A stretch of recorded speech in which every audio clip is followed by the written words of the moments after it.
This video demonstrates the tasks, techniques, and apparatus used in our experimental analysis of mode switching for touch-based user interfaces.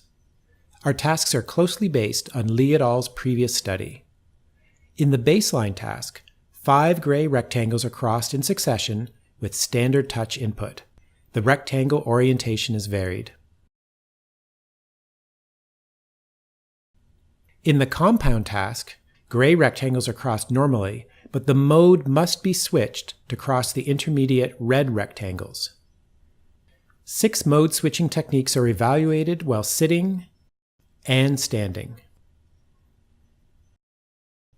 The long press technique switches modes by holding the finger still for 500 milliseconds.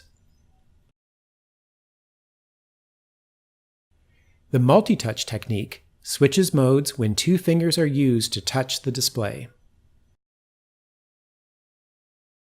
The non-preferred hand technique switches modes by pressing a button with the other hand.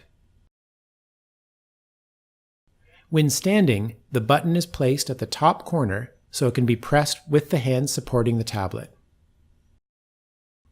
The hard press technique switches modes when more pressure is applied to the touch. For the purposes of our experiment, we distinguish between a hard touch and a normal touch using EMG signals from a Myo armband. The thumb on finger technique switches modes when the thumb contacts the side of the finger. For the purposes of our experiment, this is detected using a force-sensitive resistor taped to the side of the finger. The knuckle technique switches modes when the knuckle is used to touch the display.